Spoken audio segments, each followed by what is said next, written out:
Hello बच्चों, स्वागत है आप सभी को हमारे यूट्यूब चैनल पे। यदि अभी बिहार बोर्ड से कक्षा 12वीं की बोर्ड परीक्षा 2026 देने वाले हैं तो आज की इस वीडियो में हम हिंदी के 100 MBBI MCQ प्रश्न आप सभी को पढ़ाने वाले हैं। तो ध्यानपूर्वक आपसे इस सारे प्रश्नों को पढ़ लीजिए। ये पूछा हुआ प्रश्न है आपके एग्जाम में, इससे पहले पूछा था, तो देख लीजिए, यहाँ से आपके एग्जाम में भी प्रश्न आ सकता है। देखिए, पहला प्रश्न करें, मलिक मोहम्मद जैसी के गुरु कौन थे? तो मलिक मोहम्मद जैसी के गुरु का नाम था Sheikh Mohidi. Option number A हमारा सही आंसर हो जाएगा। सूरदास का जन्म स्थान कहाँ है? तो सी ही दिल्ली में। ऑप्शन नंबर बी हमारा यहाँ पे सही आंसर है। राजस्थान मैथिली खड़ी बोली आदि साहित्यक भाषाओं का विकास किस काल में हुआ है? तो मध्यकाल में हुआ है। ऑप्शन नंबर सी यहाँ पे भी हमारा सही आंसर हो जाएगा। तुलसीदास ने शिक्षा कहाँ से प्राप्त किया? तो तुलसीदास जो ये काशी में रहकर 15 वर्षों तक शिक्षा प्राप्त किए थे, यानी ऑप्शन नंबर डी हमारा बिल्कुल सही आंसर हो जाएगा। आगे बढ़िएगा तो यहाँ पे प्रश्न करें, रामलला नछू शीर्षक रचना किसकी है? तो रामलला नछू शीर्षक रचना जो है ये तुलसीदास की है। ऑप्शन नंबर ये हमारा 100% सही आंसर हो जाएगा। कवि नवदास ने ज्ञान अर्जन कैसे किया? तो कवि नवदास जो है यह सत्संग के द्वारा ज्ञान की प्राप्ति किया था, अर्जन किया था, यानी ऑप्शन नंबर बी हमारा सही आंसर हो जाएगा। 6 पंक्तियों के गे पद को क्या कहते हैं? तो 6 पद के गे पद को हम छपाय कहते हैं। आगे बढ़िएगा तो कह रहा है कि आरूढ़ दशा है जगत पे मुख देखी ना ही भनी, यह पंक्ति किस कविता की है? तो यह जो है यह कवि छपाय की, जो कबीर के द्वारा लिखा गया। तो ऑप्शन नंबर ये हमारा सही आंसर हो जाएगा। छत्रपति शिवाजी सावजी छात्रसाल किस कवि के प्रमुख आश्रयदाता थे? तो भूषण के प्रमुख आश्रयदाता थे। ऑप्शन नंबर बी हमारा 100% सही आंसर हो जाएगा। चूंकि आंसर पहले से टिक लगा हुआ है इसलिए क्लास भी बहुत फास्ट में मैं आप सभी को करा दूंगा। ये मतलब PYQ का क्लास है, तो आप लोग देख लीजिए, क्योंकि यहाँ से प्रश्न आपके एग्जाम में, आपको पता है कि PY से हर साल एग्जाम में क्वेश्चन पूछता है, तो आपके लिए बहुत महत्वपूर्ण है, देख लीजिए। यहाँ पे प्रश्न क्या है, रीतिकाल हिंदी साहित्य की किस रस की प्रधानता थी? रीतिकाल हिंदी साहित्य की किस रस की प्रधानता थी? श्रृंगार रस की। ऑप्शन नंबर सी हमारा सही आंसर हो जाएगा। अमेरिका से लौटने के बाद जयप्रकाश नारायण किस पार्टी में शामिल हुए थे? तो जब अमेरिका से जयप्रकाश लौटे थे तो वह कांग्रेस पार्टी में शामिल हुए थे। ऑप्शन नंबर डी हमारा सही आंसर हो जाएगा। कह रहे कि परशुराम की प्रतिक्रिया शीर्षक काव्य कृति किसकी है? तो रामधारी सिंधिया की। और आपके पाठ्यपुस्तक में कौन सा चैप्टर रामधारी सिंधिया के द्वारा लिखा गया? तो ये याद रखोगे, अर्धनारीश्वर जो है इनके द्वारा लिखा गया है। यहाँ पे प्रश्न कह रहे हैं कि शंकर और पार्वती का कल्पित रूप है? तो अर्धनारीश्वर में। और वही पूछे कि कल्पित रूप किसका है? तो शंकर और पार्वती का। किसी भी प्रकार का आपके एग्जाम में क्वेश्चन आ सकता है। सचिनानंद हीरानंद अत्याचार्य अज्ञे जी का जन्म जो है ये किस वर्ष हुआ था? तो सचिनानंद हीरानंद अज्ञे जी जो आपके पाठ्य पुस्तक में रोज ये चैप्टर लिखा है, इसका जन्म जो है वर्ष 1911 ईस्वी में हुआ था। ऑप्शन बी हमारा सही आंसर हो जाएगा। शेखर एक जीवनी शीर्षक उपन्यास कितने भागों में लिखी गई? तो शेखर एक जीवनी शीर्षक उपन्यास जो है ये 2 भागों में लिखा गया। ऑप्शन नंबर हमारा सही आंसर हो जाएगा। मालती के पति का क्या नाम था? मालती के पति का क्या नाम है? तो महेश्वर। ऑप्शन नंबर बी पहले याद रखोगे, बिल्कुल सही आंसर हो जाएगा। भगत सिंह की माता का क्या नाम था? भगत सिंह की माता का नाम प्रभावती। ऑप्शन नंबर बी हमारा 100% सही आंसर हो जाएगा। आगे बढ़िएगा तो कह रहे हैं कि कितने वर्ष की उम्र में भगत सिंह ने जलियांवाला बाग हत्याकांड से मिट्टी उठाकर क्रांतिकारी गतिविधियों में शामिल हो गए थे? तो मात्र 12 वर्ष के थे, तभी उन्होंने जो है ये जलियांवाला बाग हत्याकांड से वहाँ से मिट्टी उठाया और अपने मतलब माथे पर चंदन किया और फिर क्रांतिकारी गतिविधियों में शामिल हो गए थे। यहाँ देखो प्रश्न कह रहा है, जगदीश चंद्र माथुर कृति शारदिया का प्रकाशन किस हुआ? तो जगदीश चंद्र माथुर के द्वारा शारदिया लिखा गया, जिसका प्रकाशन जो है ये पब्लिक डोमेन में वर्ष 1959 ईस्वी में आया था। तो ऑप्शन डी यहाँ पे आपका करेक्ट आंसर हो जाएगा। आगे बढ़िएगा तो कह रहा है, राजा नरहरि हरि सिंह देव को किस मुसलमान आक्रमणकारियों का सामना करना पड़ा था? तो राजा हरि सिंह देव को किस मुसलमान आक्रमणकारियों का सामना करना पड़ा था? तो गयासुद्दीन तुगलक का सामना करना पड़ा था। ऑप्शन नंबर सी आपका सही आंसर हो जाएगा। घ का उच्चारण स्थान क्या है? तो घ का उच्चारण स्थान कंठ होता है। ऑप्शन नंबर डी यहाँ पे आपका सही आंसर है। आगे बढ़िएगा तो कह रहे हैं, निम्नलिखित में से कौन घन वन घोष है? तो वन घोष जो है ये झ को हम वन घोष कहते हैं। ऑप्शन बी हमारा सही आंसर हो जाएगा। निम्नलिखित में से कौन स्पर्श व्यंजन का उदाहरण है? तो स्पर्श व्यंजन जो जगह मोह है हमारा स्पर्श व्यंजन है। ऑप्शन नंबर सी सही आंसर है। कह रहे कि सदैव का संधि विच्छेद क्या होगा? सदा प्लस एव, सदैव जो है यह संधि विच्छेद। ऑप्शन नंबर डी यहाँ पे सही आंसर है। निम्नलिखित में से शुद्ध शब्द कौन है? तो शुद्ध शब्द तत्व जो है ये शुद्ध अधीन भी गलत है, प्रवेश्वर उन्नति भी, यहाँ पे शुद्ध शब्द तत्व है। ऑप्शन नंबर हमारा बिल्कुल 100% सही आंसर है। निम्नलिखित में से विस्मयादि बोधक का चिन्ह क्या होता है? तो विस्मयादि बोधक का चिन्ह जो है इस प्रकार से रहता है, ठीक है। तो याद रखोगे विस्मयादि बोधक का चिन्ह, यानी ऑप्शन बी हमारा सही आंसर है। गंगा नदी शब्द किस संज्ञा का होता है? तो गंगा एक नदी है और यह किस संज्ञा का उदाहरण? तो यह व्यक्तिवाचक, क्योंकि किसी विशेष व्यक्ति का मतलब किसी विशेष नाम का चर्चा किया जा रहा है, तो यह व्यक्तिवाचक के अंतर्गत आ जाएगा। तो ऑप्शन नंबर ए हमारा बिल्कुल सही आंसर है। मित्र शब्द में कौन सा लिंग है? तो मित्र जो हो जाएगा उभय लिंग है। ऑप्शन नंबर सी हमारा बिल्कुल सही आंसर है। आगे बढ़िएगा तो कह रहा है कि मुखिया शब्द में प्रत्यय ईया, मुखिया में जो प्रत्यय आएगा ईया आएगा। ऑप्शन में सी हमारा सही आंसर है। निम्नलिखित में से तत्सम शब्द कौन है? तो तत्सम जो हो जाएगा ज्येष्ठ, जो है ज्येष्ठ मतलब बड़ा होता है। तो ऑप्शन नंबर डी हमारा बिल्कुल सही आंसर है। कवि जयशंकर प्रसाद ने ज्येष्ठ भ्राता का नाम क्या है? कवि जयशंकर प्रसाद के ज्येष्ठ भ्राता मतलब बड़े, भ्राता मतलब होता है भाई, ठीक है। तो कवि जयशंकर प्रसाद के बड़े भाई का क्या नाम था? तो शंभुरत्न नाम था। ऑप्शन नंबर डी हमारा सही आंसर है। लहर शीर्षक रचना जो है ये किसकी है? तो लहर शीर्षक रचना आपसे याद रखोगे जयशंकर प्रसाद की है। ऑप्शन में बी आपका सही आंसर हो जाएगा। किस दर्शन में भूमिपृष्ठ में कामायनी महाकाव्य की रचना की गई है? तो कश्मीरी शैव दर्शन में, कश्मीरी शैव दर्शन में आप याद रखोगे। पहले यहाँ पे प्रश्न है कुली प्रथा नामक नाटक के लेखक कौन है? कुली प्रथा नामक नाटक के लेखक जो है ये ठाकुर लक्ष्मण सिंह है।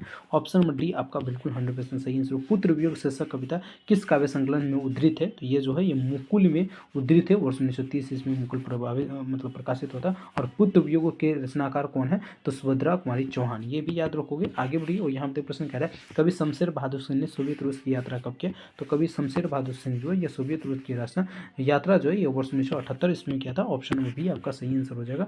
आगे बढ़िएगा तो कह रहा है कि निम्नलिखित में से शमशेर बहादुर सिंह की रचना कौन सी है? हार जीत, अशोक वाजपेयी के गाँव का घर किसका है? और अधिनायक किसका है? ऊषा जो है ये पहले आप लोग बताओगे शमशेर बहादुर सिंह की रचना है। तो ऑप्शन नंबर सी आप गाँव का घर अधिनायक किसका है? आप लोग बताइए फास्ट में। आगे बढ़ेंगे तो यहाँ पे प्रश्न करें कवि रघुवीर साय के पिता पेशे से क्या थे? तो कवि रघुवीर साय के पिता जो है ये पेशे से शिक्षक थे, ठीक है। यानी ऑप्शन नंबर सी यहाँ पे बिल्कुल 100% सही आंसर हो जाएगा। रघुवीर साय की संपूर्ण रचनावली कितने खंडों में प्रकाशित हुई है? रघुवीर साय की संपूर्ण रचनावली जो है ये कितने खंडों में प्रकाशित हुई है? 3 में, 4 में, 5 में या 6 खंडों में? तो आपका डी यहाँ पे सही आंसर हो जाएगा। 6 खंडों में प्रकाशित हुई है। आगे बढ़िएगा तो 40 नंबर का क्वेश्चन है जो कि टॉप लेवल का प्रश्न है। प्रश्न कह रहा है अधिनायक शीर्षक कविता में हर्षना किसका प्रतीक है? हर्षना जो है ये किसका प्रतीक है? तो आम आदमी का प्रतीक है। ऑप्शन नंबर सी हमारा बिल्कुल सही आंसर है।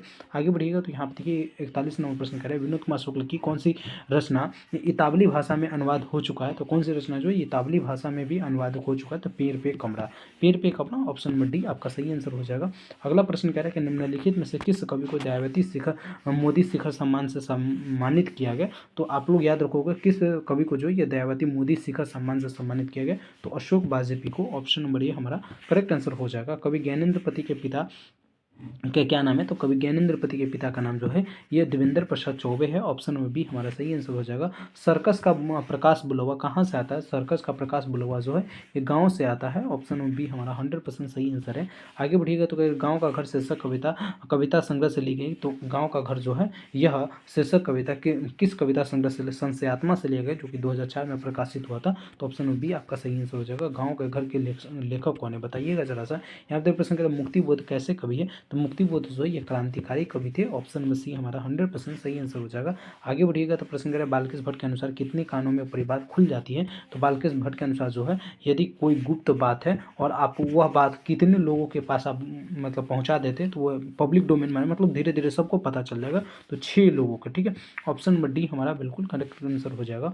उसने कहा था कहानी के लेखक का क्या नाम है? तो उसने कहा था कहानी के लेखक का नाम चंद्रदर्श मागुरेली मोहन राकेश के द्वारा आपका कौन सा चैप्टर लिखा गया है? तो ये याद रखोगे सिपाही की माँ। और यहाँ पे जे कृष्णमूर्ति के द्वारा शिक्षा।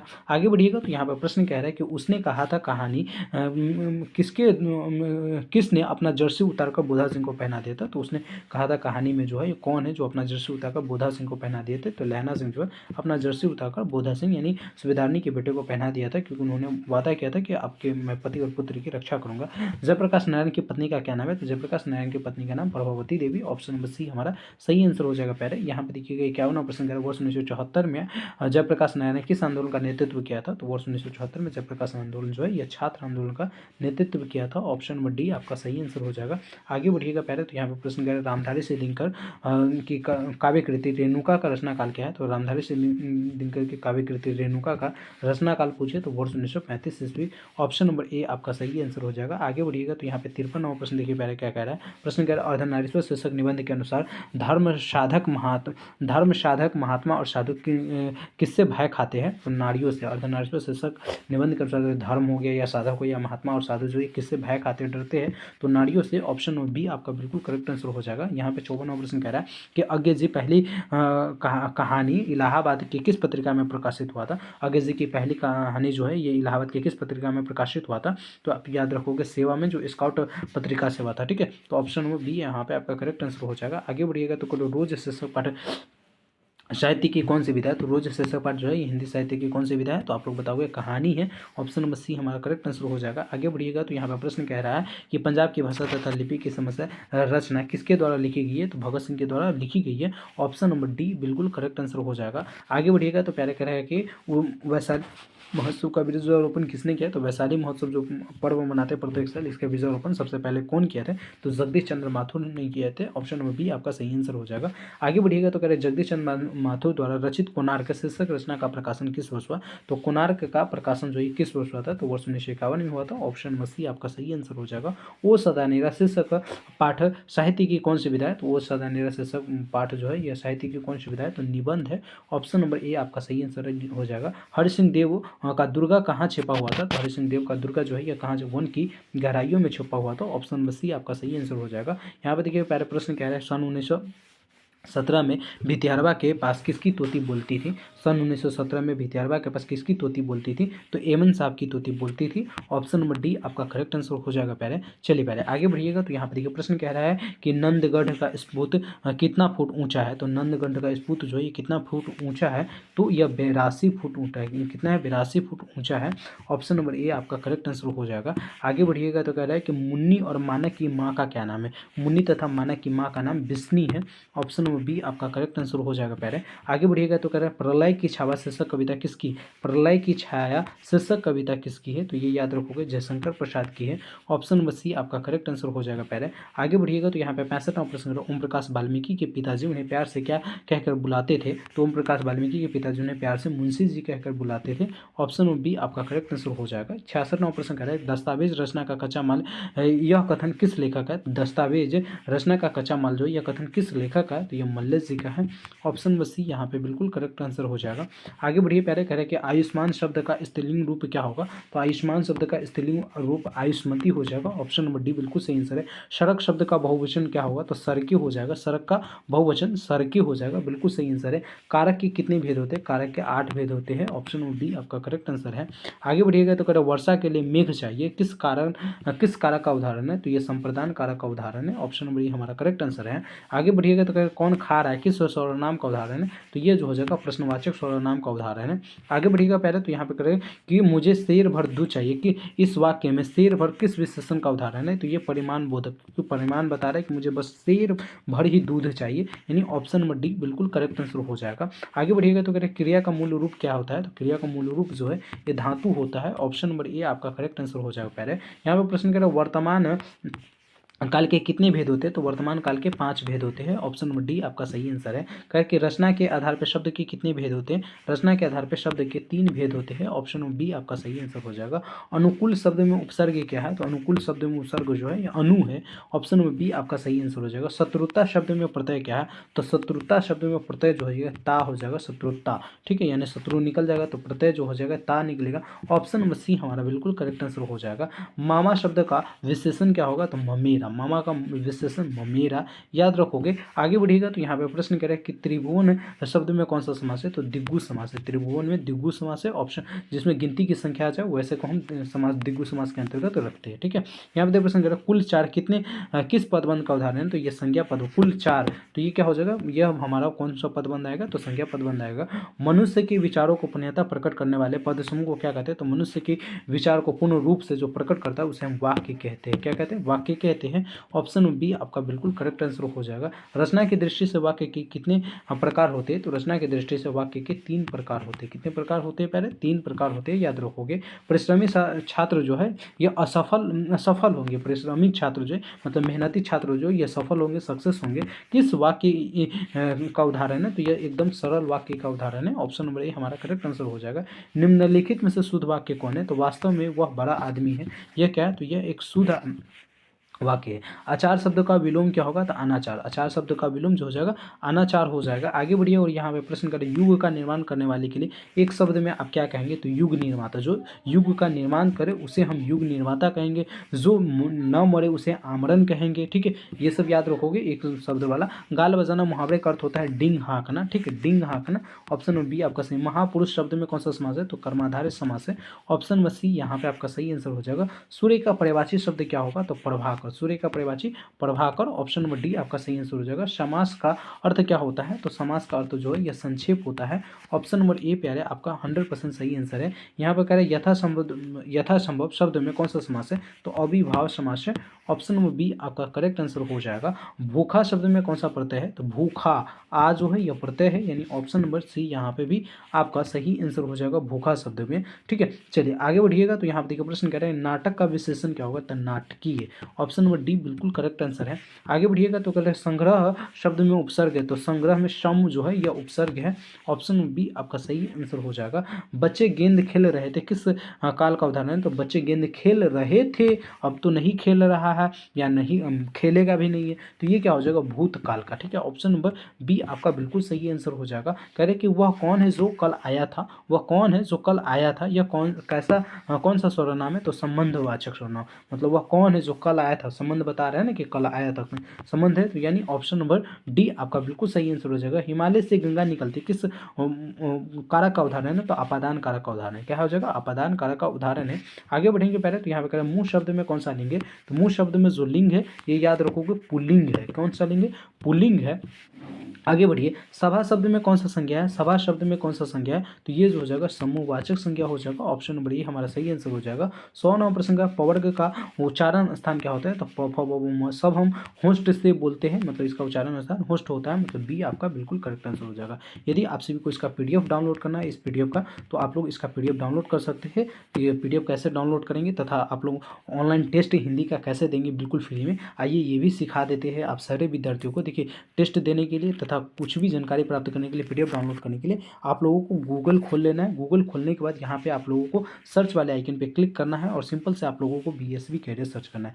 जैसे ही बीएसवी कैरियर लिखेंगे आप लोगों को पहले नंबर पर BSVcareer.com का वेबसाइट दिखेगा। इस वेबसाइट को आप सभी को ओपन कर लेना है। जैसे ही ओपन करेंगे थोड़ा सा नीचे करेंगे तो यहाँ पे आप लोगों को एक लिंक मिलेगा, कक्षा 12वीं की संपूर्ण तैयारी फ्री में यहाँ से करें। तो आप लोग सिंपल से इस लिंक पे क्लिक कर लेंगे। जैसे ही इस लिंक पे क्लिक करेंगे उसके बाद यहाँ पे आर्ट्स का ऑप्शन मिल जाएगा। ठीक है, साइंस वाले बच्चे, आर्ट्स वाले बच्चे, कॉमर्स वाले सारे बच्चे इसी पे क्लिक कर लेंगे, क्योंकि हिंदी का लिंक यहीं से मिलेगा। तो आप लोग हिंदी पे अब आप लोगों को क्लिक कर लेना है। जैसे ही आप लोग क्लिक करेंगे और उसके बाद देखिए सबसे पहले चैप्टर वाइज सोल्यूशन दिख जाएगा, तो यदि देखना है तो आप वो देख सकते हैं। उसके बाद 2 मार्क्स वाला क्वेश्चन देखना है तो यहाँ से देख सकते हैं। यहाँ पे PYQ अभी हम पढ़ा रहे थे और अभी मैं आप सभी को कौन सा PYQ पढ़ाया, तो साल 2025 का PYQ पढ़ाया और साल 2025 का PYQ अगर आपको PDF डाउनलोड करना है तो सिंपल से इस पर क्लिक करके आप लोग सारी डिटेल्स को पढ़ेंगे। यहाँ पे देखिए लोडिंग हो रहा है, थोड़ा सा समय लगेगा और ये PDF जो है देखिए इस प्रकार से ये ओपन हो गया। अब आप लोगों को क्या करना है, इस PDF को पढ़ लेना है, अच्छे से डाउनलोड कर लेना है। यहीं से आप लोगों का डाउनलोड का भी लिंक मिलेगा, तो आप लोग क्वेश्चन पेपर को डाउनलोड भी कर पाएंगे। तो यहाँ से डाउनलोड करेंगे। बाकी चैप्टर वाइज यदि टेस्ट देना है तो आप लोग यहाँ से सारे चैप्टर वाइज टेस्ट भी दे सकते हैं। इसके साथ साथ मॉडल सेट का टेस्ट यदि आप सभी को एग्जाम समय में देना है तो आप लोग यहीं से मॉडल सेट का भी टेस्ट दे सकते हैं। जैसे देखिए हिंदी के 5 मॉडल सेट का टेस्ट लगा है। यदि किसी भी मॉडल सेट का टेस्ट देना है आप सिंपल से मॉडल सेट नेम पर क्लिक कीजिए और उसके बाद आप लोग थोड़ा सा नीचे कीजिए, स्टार 9 के बटन पर क्लिक कीजिए, अपना नाम डालिए, ठीक है, इस प्रकार से, और फ़ोन नंबर डालिए। आपका जो भी फ़ोन नंबर हो उस फ़ोन नंबर को डाल लेना है और नेक्स्ट के बटन पर क्लिक करना है। प्रश्न आपके सामने आ जाएगा। अब आप लोग टेस्ट दीजिए। तो इस प्रकार से आप लोग टेस्ट भी दे सकते हैं। तो आइए सारी जानकारी प्राप्त कर लीजिए। बाकी किसी भी जानकारी के लिए आप लोग इस नंबर को नोट कर लीजिए। इस नंबर पे आप लोग संपर्क करके हमसे बातें कर सकते हैं, कोई भी जानकारी ले सकते हैं। यदि व्हाट्सएप चैनल, टेलीग्राम चैनल को ज्वाइन नहीं किए होंगे तो डिस्क्रिप्शन में लिंक मिल जाएगा, चैनल पर लिंक मिल जाएगा, आप लोग जाकर ज्वाइन कर सकते हैं। मिलते हैं अगले वीडियो में, जब तक के लिए जय हिंद, जय Bharat. Thank you so much.